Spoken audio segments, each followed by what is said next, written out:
Kalsadang nakatenga na mahigit 10 years, gagalaw na ulit. Ito ang Open Canal Diversion Road dito sa General Trias, Cavite. Itong kalsada na to ay hindi siya matapos-tapos dahil sa right-of-way issue at may kita mo dito putol yung karugtong nitong kalsada. Imbes dito ka sa 4 lane sa daan, dito lang siya sa maliit na kalsada which is malaking abala para sa mga motorista. At ngayon, giniba na itong bahay sa harap mismo ng kalsada para sa karugtong nitong Open Canal Road. 3 kilometer punta to Open Canal Diversion Road sa General Trias, Cavite. So ito yung Open Canal Road tapos Arnaldo Highway. So yung ginagawang karugtong ngayon nandito, isang dekadang nakatenga. Ito kasing Open Canal Road na to, diretso to siya hanggang Tansa, Cavite dito sa punta.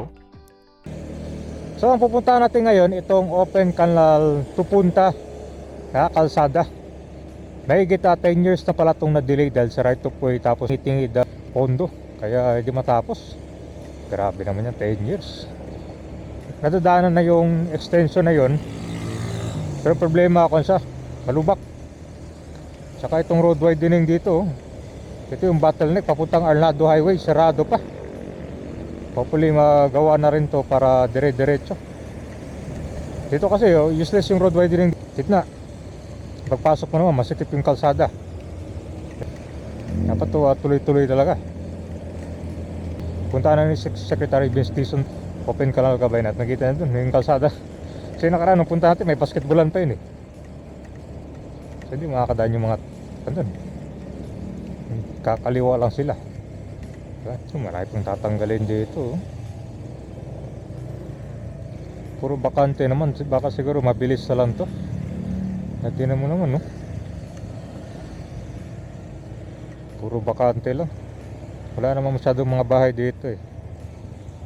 Pero sa akin na-improve yun guys. Dati kasi alos sa one lane lang to eh. Kulang pa rin. Itong lalawakan nila.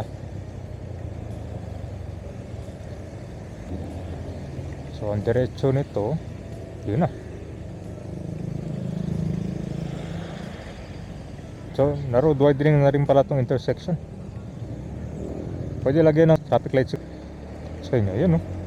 Meron pa nga basketballan.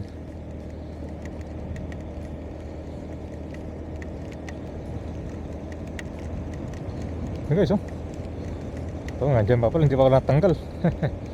Pero pag simula ito kabayan, tatanggalin na rin yan para diretso na. Ito, dito yung diretso dapat. Right of way issue do eh.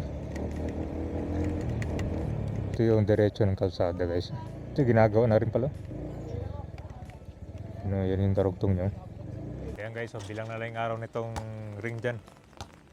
Kasi kuha na to eh. Alisin. Ito may na-demolish na rin pala mga bahay dito. Oh. Mga hollow blocks din pala. So dito dumadaan yung sasakyan kabayan. Yung sabi nila maliit lang. Tapos malubak-lubak pa. Ang original na niya dito talaga. Ito yung natagalan. Hanggang konto eh. Hanggang punta. Itong Open Canal Road. So kung ano yan, I think part. Yung punta kasi may mga 1, 2, 3 yan eh. So papunta na yun ng Tansa. Natanggal na rin pala. Dati kasi wala pa eh. Yung bago lang ito na demolish to. Mga bahay ito dito guys. Pati ano, matatanggalin dito mga puno dyan. Ito, naghuhukay na pala sila. Mukhang may tulay dito, may daanan ng tubig eh.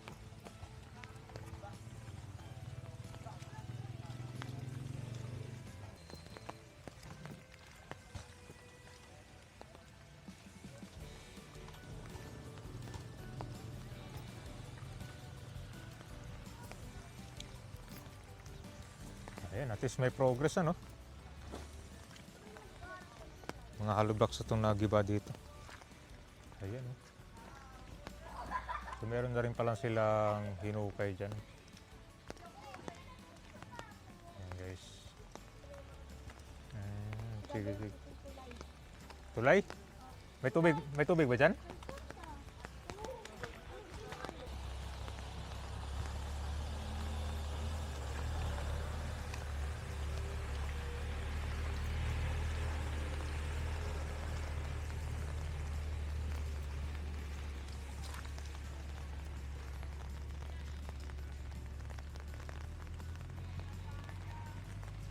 Lalim din pala yun ako nila, no?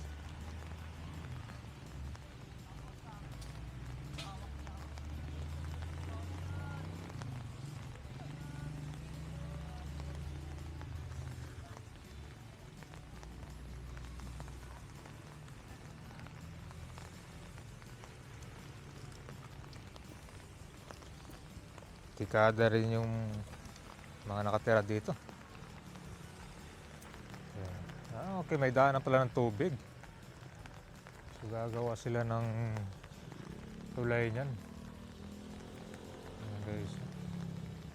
Para siyang daanan ng tubig tapos dito merong creek. Kailangan guys. Ito yung progress ito dati wala pa ito eh. Baka hindi nila matuloy-tuloy ka benching right of way dito.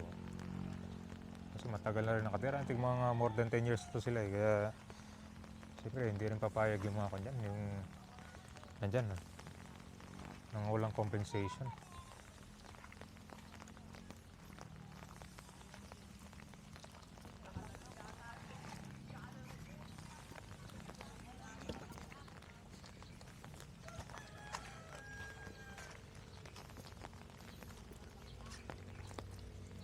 Kailangan din siguro ng flood control project eh. Ito may daanan ng tubig eh. Yan yung problema ito kapag karoon ng bagyo ka ba? Talagang mabilis sumapo yung tubig. No?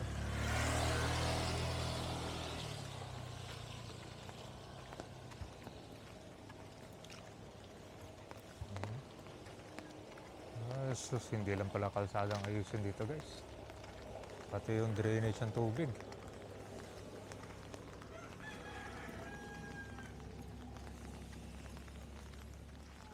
Kailangan na gawin to.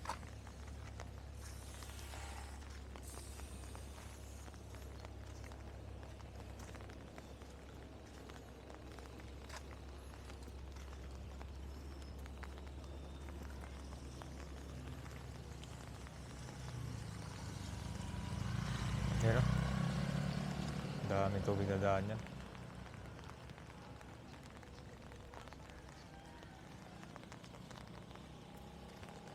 So, kuhan tayo, Barangay Pasong, Camanchili 2, General Trias, Cavite. So, good news para sa mga motorista. Isang dekadang nakatenga na kalsada, tuloy-tuloy na. So, ito yung open canal road papuntang Arnaldo Highway. Mapapansin mo, hindi pa tapos yung road widening. 2 lanes lang yung palabas ng mga sasakyan at papasok dun sa may Pasong Camanchili 2.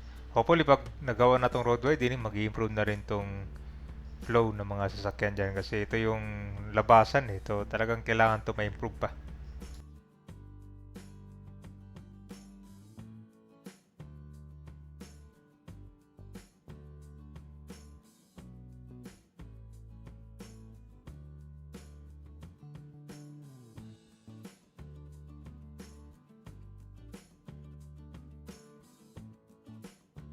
So ito na yung kalsada na ginagawa. Ito yung sa Open Canal Road diversion papuntang Punta.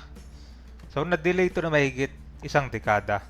Dahil daw sa right of way tapos yung tingi-tingi pagpondo. So hindi para buo binibigay ang budget nito, ang resulta. Nung in-inspection ni DPWH, Secretary Vince Dizon to, nadatnan niya tong basketball court at mga nakapark na sasakyan sa putol na bahagi ng kalsada. Kuha na nga parkingan. So based sa direktiba ni PBBM, ang priority ngayon ng DPWH tapusin yung mga nakatenga. Kasi ito talagang yung makapag-decongest ng traffic, kaya ibaba na naman ang pondo ng right of way sa LGU para mas mabilis ito. Ito yung gagawin nilang sistema sa buong Philippines.